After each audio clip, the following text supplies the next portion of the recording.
Jalan pulang. Saya berharap itu sesuatu yang penting untuk kita tahu supaya kita jangan menganggap sepele soal moral ini. Jangan sampai kita terninabobokan hanya dengan udah hadir ke taklim, udah gitu nggak ada tugas lain. Justru tugas utama dalam dakwah kita keluar dari masjid. Kalau di masjid kayak nggak ada challenge-nya, duduk dengerin, nggak nyaman mungkin senegatif-negatifnya akhlak kita di masjid apa? Ketiduran. Itu juga masih nggak dosa, cuman ya kayak malu aja gitu. Datang ke masjid langsung sakinah. Beres, pas udah selesai doa baru bangun misalnya. Itu seminimal-minimalnya akhlak kita di masjid paling ya itu. Kalau ikhtilat nggak ikhtilat, ceweknya di atas, cowoknya di bawah. Kecuali cewek di bawah kita di atas itu bahaya. Pura-pura khusyuk, Masya Allah. Nah ini enggak. Kalau cewek di atas, cewek lebih expert dalam menjaga mata dibandingkan cowok. Ini fitrahnya ya. Cewek lebih baik walaupun ada yang kecolongan ada, tapi maksudnya secara umum cewek itu lebih jago jaga mata daripada cowok. Cowok lebih jago jaga mulut daripada cewek. Saya nggak mau ngomong negatifnya ya, saya ngomong positifnya nih. Positifnya cewek itu lebih jago menjaga mata daripada cowok. Cowok lebih jago menjaga lisan daripada cewek. Makanya cewek kalau lagi sedih itu kan gini ya. Kalau cowok kalau lagi sedih kan gini kan. Jadi masing-masing dikasih ujian lah. Kalau cewek mampu menjaga lisan itu jadi jalan ke surganya. Kalau cowok mampu menjaga mata itu jalan ke surganya. Kalau bahasa hadis mah lebih vulgar lagi. 2 yang membuat orang paling sering masuk neraka. 1 lisannya, 2 kemaluannya. Tapi kalau diperjelas lagi kemaluan itu berawal dari mana? Pandangan mata. Jadi artinya ikhtilat nggak ada. Cewek di atas, kita di bawah. Walaupun nanti kalau keluar bisa aja sih. Cuman maksudnya nggak kayak di jalan, nggak kayak di mall. Di mall gimana? Kalau di sini gimana pun di luar Instagramnya vulgar. Kalau udah masuk masjid kan minimal kayak agak sopan gitu kan ya. Saya nggak bilang berhijab karena mungkin belum semua berhijab. Lagian itu proses gitu. Saya hargai udah mau ke masjid walaupun belum sempurna hijabnya. Tapi minimal udah sopan. Gak mungkin kan masuk masjid kayak di sebelah misalnya. Kan beda kan pakaian yang di sebelah sana sama yang di sini. Bangunan sana, building sana sama building ini kan beda nih. Habis dari sini ke sana, innalillah. Kalau habis dari sana ke sini, astagfirullah. Udah dosa, taubat gitu. Kalau ini lagi taubat, dosa lagi kan salah kan. Jadi kayak beda. Nah coba lihat, kalau lihat perilakunya gimana di jalan sama di mall atau di pasar. Kita bisa enggak nih keluar dari masjid baru kita tunjukin saya udah taklim. Tapi minimal udah la tahkiranna minal ma'rufi syai'a kata Nabi. Janganlah kalian meremehkan kebaikan walaupun kecil. Walau antal akhaka biwajhin tolik. Walaupun sekedar tersenyum ke wajah saudara.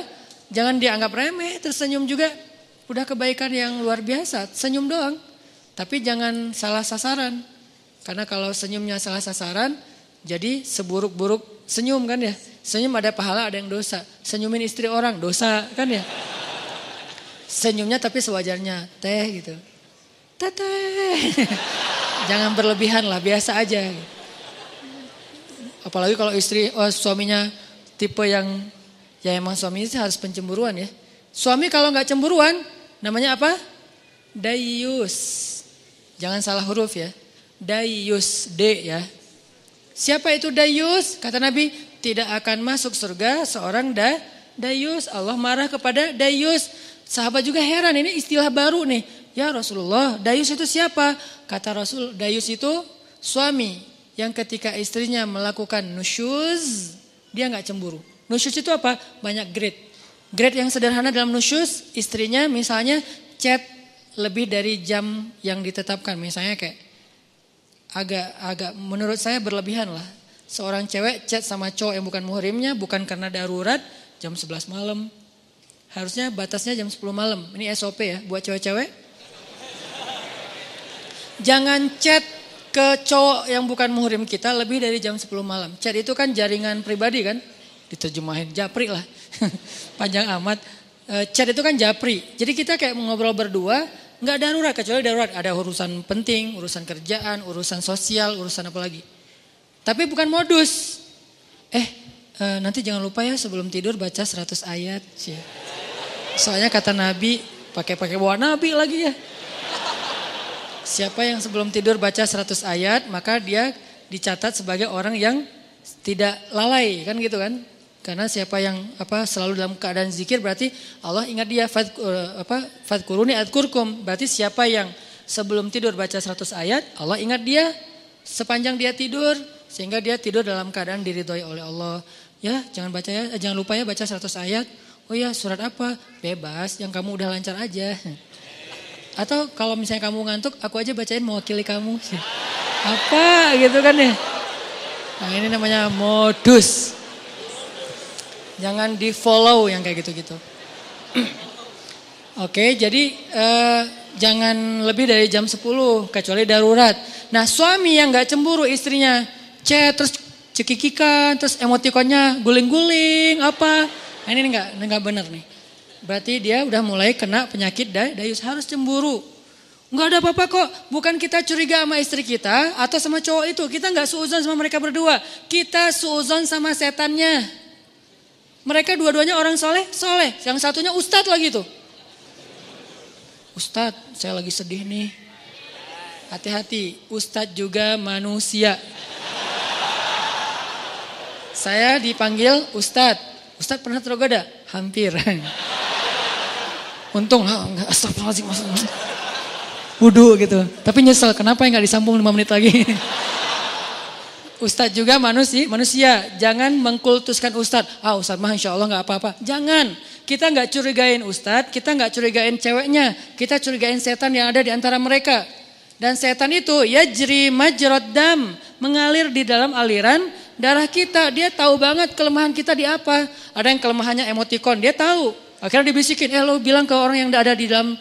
Yang lo sembunyi di tubuh dia. Kan setan kayak saling hati-hatian gitu kan. Roger gitu apa. Setan kan saling kontak-kontakan kan, mereka live terus online. Lo di tubuh dia, gue di tubuh dia ya. Ya udah kita bagi tugas. Kelemahan dia apa? Emotikon. Emotikon yang mana? Yang guling-guling yang berdarah-darah air mata. Akhirnya aku lagi sedih nih habis dimarahin suami. Oh, biasa itu ujian rumah tangga. Mulai curhat. Lama-lama kok Ustadz ini enak diajak curhat ya? Enggak seperti suami saya mah orangnya cuek.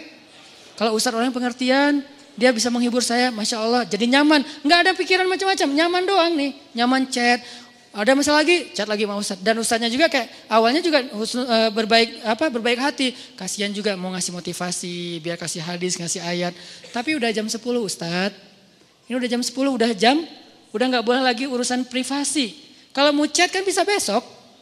Pagi-pagi habis subuh, Ustadz mohon maaf. Kalau perlu bahasanya kaku, nggak ada titik-titik, nggak ada koma, udah aja kaku. Kalau perlu semuanya kapital. Saking kakunya gitu. Jangan ada yang dikasih bunga-bunga, titik-titik panjang, terus misalnya hurufnya didobel-dobelin gitu. Ustadz, bahaya. Ya, ini jarang kan Ustadz buka kartu kan, bahaya. Karena ada ustadz yang jadi korban ada, tapi kita nggak boleh menjudge. Yang mana ustadz? Itu ya ustadz? Enggak, saya nggak mau ngejudge ya. Tapi ada kasusnya, ada aja. Ini dunia fitnah kan? Kita kan ngelihat ustadz itu suci di atas mimbar, di belakang mimbar, ya gitu deh. Ya manusia maksudnya, manusia sama kayak kita, kelemahannya sama. Mudah-mudahan kita berbaik sangka dia lebih soleh. Tapi sesoleh-solehnya dia, bukankah di Bani Israel itu ada orang yang ahli ibadah 100 tahun? Ibadah terus, ujungnya apa? Zina, membunuh, syirik. Gara-gara apa? Gara-gara tadi tuh disebut dengan talbisul iblis. Makanya bahasanya wala tattabi'u khutuwat, bukan khittah, tapi khutuwat. Khutuwat itu jamak dari khittah. Langkah-langkah, bukan satu langkah. Setan itu gak nyuruh kita langsung bikin dosa. Itu satu langkah. Nyuruh kita pelan-pelan dulu. Kalau perlu berpahala dulu. Jadi dia ke kanan dulu. Baru nanti muter ujung-ujung tanpa kita sadari udah di kiri. Gitu caranya, bukan lo ke kiri. Enggak, kita gak mau. Zina lo, gak mau dong. Tapi kasihan dia, bantuin. Ke kanan kan. Bantuin. Dia kayaknya lagi labil banget daripada dia bunuh diri. Ya udah deh gue temenin. Chat sampai jam 12 malam. Kanan, chatnya pelan-pelan. Ayat dulu keluarin. Hadis, lama-lama nasihat pribadi. Kok kata-katanya bagus? Ya, kata-kata saya sendiri. Oh, Ustaz ini bijak sekali. Mulai ke tengah, ujung-ujungnya ada di kiri. Itu terjadi. Berapa lama dari sini ke sini? Bisa seminggu, bisa sebulan, bisa setahun. Yang jelas usaha dari sini ke sini tuh seumur hidup kita dia usahain terus sama si setan teh. Dia nggak akan berhenti. Kita udah ke sini, udah sampai di sini, sadar balik lagi kan? Diusahain lagi. Dia nggak akan berhenti sampai kiamat. Itu perjanjiannya dengan Allah. Akan aku sesatkan cucu-cucunya Adam sampai hari kiamat. Kalau dunia batas waktunya kiamat, kalau kita batas waktunya sakaratul maut. Jadi nggak ada batas waktu, terus saja. Mau ustadznya udah kakek-kakek juga sama. Sebelum meninggal berarti masih ada kesempatan diginiin. Dia nggak akan nyuruh nyebrang ke sana. Khutwat. Khutwat itu langkah-langkah yang panjang, yang banyak. Mungkin 1000 langkah, mungkin 2000 langkah. Yang jelas goalsnya ke sini nih. Tapi langkahnya ke kanan dulu. Itu talbis namanya. Talbis itu tipuan. Ada Bani Israel. Gimana ceritanya? Masih boleh dikit cerita? Jadi ada 3 orang pemuda, soleh-soleh semuanya. Mereka punya 1 adik perempuan, berempat. Yang paling bungsunya cewek, cantik, masih jomblo, single. Bukan jomblo, single. Karena dia biasa aja gitu dengan kesinggelannya. Nah, 3 cowok ini dapat tugas militer. Karena negara mereka itu ada wamil, wajib militer. Ada peperangan, mereka diserang. Akhirnya dia 3 cowok ini dipanggil untuk ikut berperang. Mereka khawatir gimana dengan adiknya yang perempuan. Siapa yang akan jaga, ini cerita dari hadis. Bukan fiksi. Bukan fiktif. Fiksi beda lagi. Bukan fiktif gitu. Cerita dari hadis. Nah, karena mereka nggak tahu gimana cara, ke siapa harus menitip adik perempuannya, keluarganya di luar kota, nggak ada yang di situ, susah gitu. Pokoknya intinya nggak ada yang mereka percaya selain seorang ahli ibadah yang ada di negeri mereka. Cuman beliau ini nih yang paling soleh, paling amanah, paling baik. Bukan ustadz biasa lah, ustadz legend lah ya. Udah senior banget lah ya. Nah akhirnya mereka sepakat bertiga, kita titipin aja adik kita ke syekh itu. Datanglah ke syekh ini.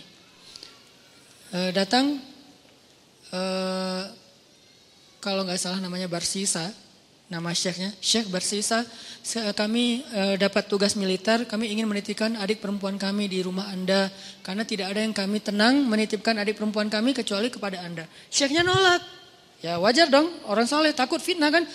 Astagfirullahaladzim, saya nggak bisa. Saya nggak pernah menampung kebenaran. Syekh ini juga nggak pernah nikah, saking sibuknya dengan ibadah, saking solehnya gitu. Bukan yang nggak nikah berarti udah sibuk ibadah juga. Beliau kayak Imam Nawawi. Imam Nawawi itu gak nikah sampai akhir hayat kan. Ketika ditanya kenapa Anda belum menikah. Oh astagfirullahaladzim, saya lupa menikah. Kenapa? Karena saya sudah menikahi ilmu. Saking cintanya beliau dengan ilmu. Ilmu itu lebih daripada istri buat beliau. Sehingga tidurnya dengan buku, bangunnya dengan buku, jalannya dengan buku. Buku aja kerjaannya. Imam Nawawi ilmunya luar biasa dahsyat. Tapi jangan ditiru ya. Karena kita nggak gitu-gitu amat juga tentang ilmu. Ilmu enggak, nikah enggak kan. Ya pilih salah satu deh. Kalau enggak ilmu ya nikah gitu.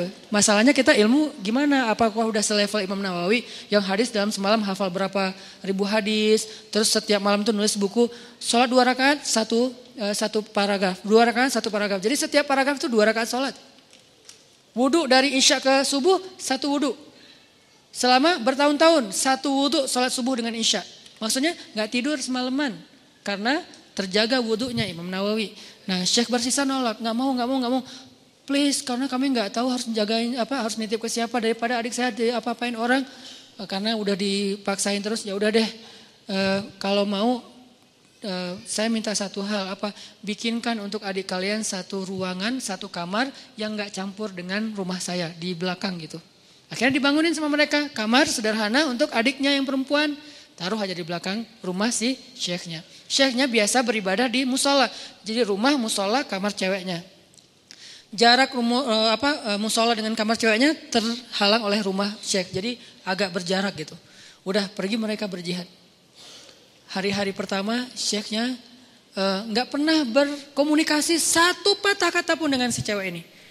Karena diamanahin nafkah, kebutuhannya, akhirnya dititipkan uang, syekh ini ke pasar beli roti, setiap pagi taruh roti di depan pintunya, balik lagi ke ke musola zikir, astagfirullah, astagfirullah. Si perempuannya tahu jam udah ada roti di depan pintu dia buka, ambil roti, makan di dalam. Nggak pernah komunikasi. Sehari, seminggu, minggu kedua mulai datang setan. Yuwaswis fi sudurin nas, pakai perasaan, bukan pakai logika. Perasaannya yang diusik. Kasihan juga tuh cewek kesepian. Masa nggak disapa sama sekali, ntar dianggap sombong loh. Ya sapa sederhana aja, nggak usah berlebihan, cuman sehat gitu doang. Oh ya udah, titipin roti. Assalamualaikum, sehat teh, sehat Ustadz, alhamdulillah. Oh ya, pergi aja. Gitu doang. Jadi kayak japri, sehat, udah. Nggak pakai emoticon. Jadi benar-benar kayak tiis aja gitu kan ya, dingin aja, nggak ada apa-apa gitu. Zikir astagfirullahaladzim. Besok datang lagi setan. Masa cuma nyapa doang, siapa tahu dia pengen sesuatu tapi gak berani ngomong karena kaku. Ya lebih lemes lagi lah, biar siapa tahu si cewek ini butuh apa nanti dia bisa ngomong karena gak malu. Oh iya juga sih, teh sehat ya, kalau butuh apa-apa kasih tahu saya ya. Oh iya Ustadz makasih. Nah ini kan nih, akhirnya datang setan yang satu lagi. Lo tugasnya sama cewek, gue cowok. Setannya bagi tugas, tapi bukan karena kelainan, memang gitu tugasnya. Si setan yang ke ceweknya bilang, itu Syekh itu baik banget ya, soleh banget. Kamu kalau ada apa-apa jangan sungkan, ngomong aja ke beliau orang soleh kok, orangnya senang membantu. Kan baik kan? Gak ada yang negatif kan? Besok-besok, teh butuh apa? Ya Ustadz boleh nitip sesuatu apa? Pengen apa? Makan apa gitu. Ini ada uangnya, gak apa-apa udah dititipin sama kakak-kakaknya. Oh ya udah, maaf ya Ustadz merepotkan. Gak apa-apa. Nah mulai ini. Pergi ke pasar, beliin roti, susu. Makasih Ustadz udah bagi 2 aja, masa saya makan sendiri gak habis. Setan bilang kan gak akan habis tuh, mubazir. Benar gak sih? Mubazir kebanyakan tuh, udah bagi 2 aja. Ustadz bagi 2 aja, udah gak apa-apa makan aja. Kata si yang satu lagi setannya, jangan mau diterima, malu atuh sama cewek. Udah, akhirnya apa? Udah makan aja, ntar kalau gak habis baru saya habisin. Mulai kan, makan, Ustadz gak habis. Ya udah sini dihabisin, mulai kan agak-agak gimana gitu kan, bekas. Makan. Lama-lama datang lagi setan tuh. Coba tanya, siapa tahu dia pengen belajar sekaligus daripada dia diam-diam aja, nyantri aja sekalian. Nyantrinya apa? Belajar agama. Tanya butuh apa tentang masalah agama yang saya bisa bantu. Sedikit-sedikit adalah ilmu. Oh ya udah benar juga ya, dapat pahala lebih. Teh, nanti kalau butuh apa-apa, udah nggak sungkan sekaku yang pertama kan? Butuh apa-apa kasih tahu aja ke saya, insya Allah kalau ada pertanyaan saya bisa jawab. Kalau nggak ada nanti saya tanya ke yang lebih ahli. Oh ya Ustadz, kebenaran saya lagi nanya nih masalah ini gimana? Nah mulai, tapi masih di balik pintu. Kenapa? Jangan ketemu orangnya, fitnah dong kata setan. Jangan, nanti fitnah ikhtilat kata setan teh. Setan yang ngajarin ilmunya nih, ikhtilat jangan. Oh ya benar juga. Jadi teriak-teriak dari belakang depan pintu gitu. Oh kalau gini gimana Ustadz? Nah lama-lama datang lagi setan. Mungkin sebetulnya si Teta itu ada pertanyaan yang privasi. Gak enak nanyanya sambil teriak-teriak. Kayak nanya masalah cara membersihkan haid atau apa kan gak enak teriak. Ustadz cara ngebersihin haid gimana kan gak enak kan ya. Ya udah kamu lebih dekat lagi duduk depan pintu. Jangan berdiri. Duduk aja depan pintu baru ngobrol. Ya udah teh kalau Teta butuh tanya apa-apa saya insya Allah siap jawab. Ini gak perlu teriak-teriak. Oh ya Ustadz di balik pintu. Sama-sama duduk di pintu tapi masih kehalang, pintu tertutup. Datang lagi besoknya setan. Apa kata orang ngelihat kalian udah ngomong kayak gitu. Satu dalam satu di luar tapi duduk di pintu. Kan jadi fitnah. Ntar dikira semua orang ada apa-apa. Lebih baik masuk ke dalam biar gak ada yang ngelihat. Tapi pintunya dibuka. Awas jangan ditutup. Ntar digoda setan. Lah ngomong setan. Nah ini nih setan nih. Talbis. Makanya ada buku tebal ya, judulnya Talbisul Iblis. Tipu daya, tipu muslihat iblis. Gitu dibawanya ke kanan dulu, baru ujung-ujungnya ke kiri tanpa disadari. Tapi buka pintu ya. Oh iya juga ya, nggak boleh tutup pintu, ntar jadi ikhtilat lagi. Ntar setan lagi. Padahal dari tadi juga setan. Udah teh boleh di dalam aja, nggak enak dilihat orang. Oh ya Ustadz nggak apa-apa. Yang bagian ceweknya bilang nggak apa-apa, dia orangnya amanah, nggak usah khawatir. Gitu kan? Udah aja duduk dekat pintu tapi udah di dalam ruangan. Ngobrol, udah ketemu orangnya, beda udah pasti. Pertama cewek ini gak pernah kenal dekat sama cowok. Kedua Syekh ini gak kenal dekat sama cewek. Ini adalah kali pertama mereka berinteraksi lawan jenis dan dekat sekarang. Gak ada siapa-siapa, mulai bercanda. Jangan kaku-kaku amat dah tuh ngantuk taklim teh, kasih candaan dikit. Ya, udah mulai canda, jadi akrab, jadi hai. Malu dilihat orang, masa bercanda tapi kelihatan orang. Udah tutup aja pintunya, kan udah saling kenal, udah saling percaya. Tutup pintunya, ngobrol. Nauzubillah, terus dekat sampai akhirnya curhat si cewek ini. Namanya manusia pasti semuanya punya masalah kan. Akhirnya dia berani curhat. Ustadz, saya udah anggap Ustadz sebagai keluarga saya percaya. Boleh saya curhat masalah pribadi? Curhat. Curhat, buka. Waktu itu masih syariat hijab, cadar, buka cadarnya. Langsung udah lihat wajahnya, udah kemana-mana, udah setan teh. Setan yang datang udah bukan lagi bab ini. Setan kan gonta-ganti, sesuai dengan kapasitasnya. Sekarang bab yang lain lagi, datang setan yang ahli di bidang yang lain. Udah, terus saja sampai mereka akhirnya udah akrab, udah tahu semua cerita-ceritanya. Nangis, ceweknya nangis, senangis-nangisnya. Datang setan romantis. Kalau yang pertama gak ngerti romantis, taunya fikih. Kalau sekarang setan jangankan setan, manusia aja ada yang kayak gitu. Dulu Senok Hogranya yang di Aceh tuh, dia hafal ribuan hadis, hafal Quran 30 juz, hanya untuk merusak masyarakat Aceh dengan berstatus ulama kan ya. Itu manusia loh, apalagi setan yang udah lebih legend lagi tuh. Akhirnya setan romantis datang. Kalau cewek lagi nangis kayak gitu jangan didiemin, kasih bahu. Nanti kalau dia tersinggung gimana? Gak akan tersinggung. Cewek kalau lagi kayak gitu dia gak akan tersinggung. Dia pasti positif. Jangan kasih bahu pas dia lagi ngomongin masalah agama. Kasih bahu pas dia lagi nangis, lagi emosional. Itu pasti dia akan terima. Oh gitu ya? Udah Neng. Nah mulai nih akrab. Usap-usap. Jadi nauzubillah akhirnya mereka berzina. Udah di sini kan? Udah berzina. Berzina sekali. Karena udah terlanjur dosa lah. Kagok Udah kagok kan. Udah aja, biasa aja gitu. Udah dosa juga gitu. Jangan manggil Syekh lagi lah, manggil A aja. Jadi tadi kan manggilnya Syekh, lama-lama Ustadz, lama-lama AA. Manggil lah, udah akrab teh, udah zina, ada segala macam, nauzubillah. Ngomongnya juga gak enak. Udah gitu, maaf perempuannya hamil. Perempuannya hamil, Syekh ini takut ketahuan sama kakak-kakaknya. Karena adik perempuan mereka ternyata dihamili sama Syekh ini. Kalut, panik, datang setan kriminal.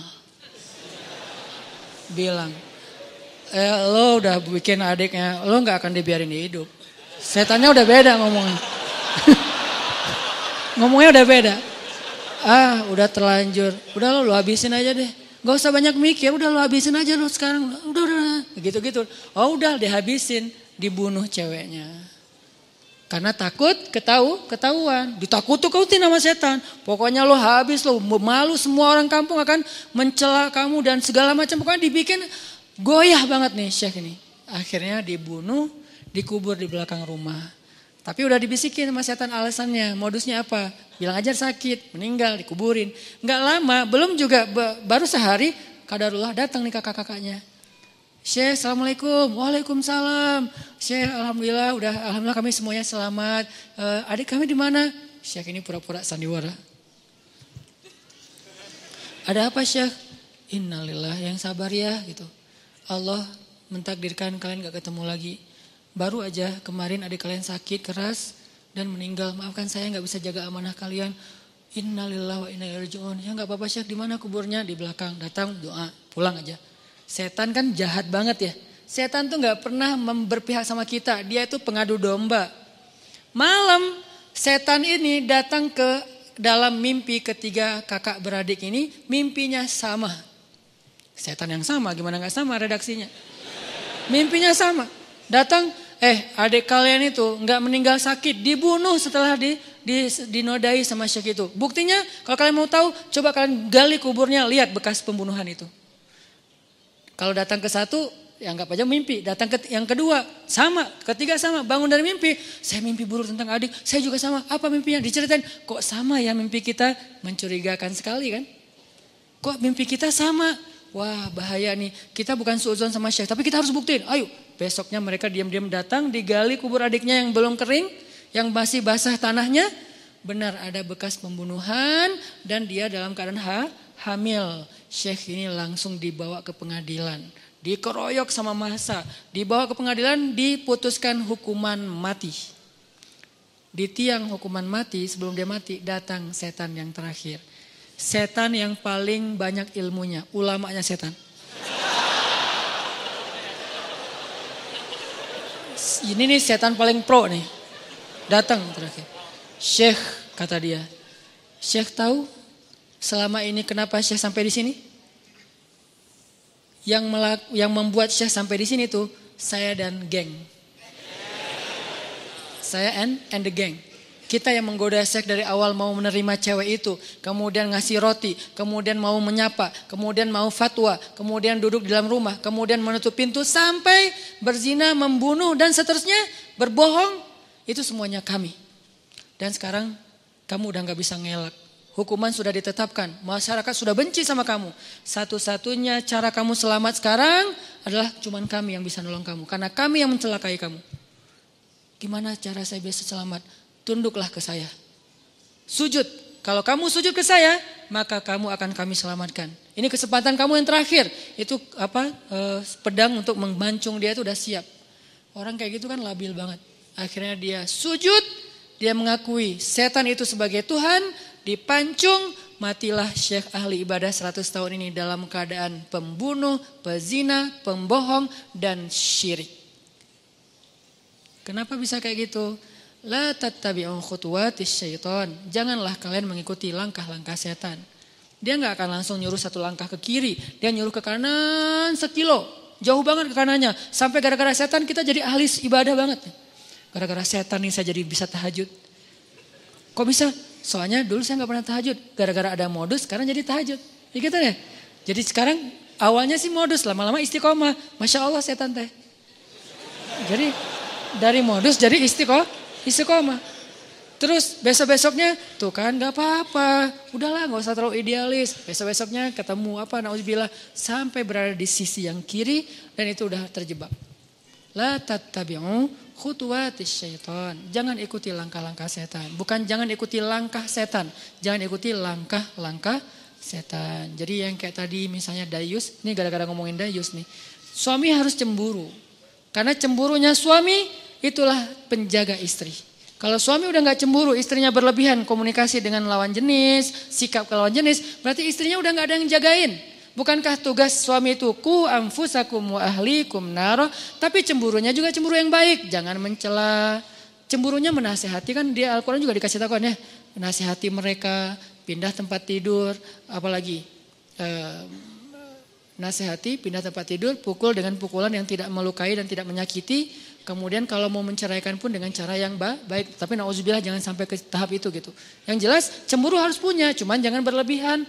Nah yang akhwatnya, yang cewek-ceweknya kalau dicemburuin suami, bahagialah. Kenapa? Berarti suami kita sayang sama kita. Berarti suami kita itu masih perhatian sama kita. Selama ekspresi cemburunya belum berlebihan, cuman cemburu. Jangan gitu dong gitu. Gak ada apa-apa kok, emang gak ada apa-apa, tapi kan gak pantas. Nah ini nih yang kayak gini-gini nih, kayak komunikasi japri, di grup, pas ketemu orangnya atau apapun, ini harus terjaga. Ini nih tadi yang bab dayus ya, ini juga sesuatu yang behavior. Ini kita rubah pelan-pelan, mudah-mudahan nanti kita akan melihat Bandung dan Indonesia, anak mudanya yang menjadi wajah negeri ini, sudah memiliki behavior seorang muslim yang mungkin, yang pastinya terilhami, terinspirasi dari sosok orang yang paling ideal di antara manusia, yaitu Rasulullah Sallallahu Alaihi Wasallam.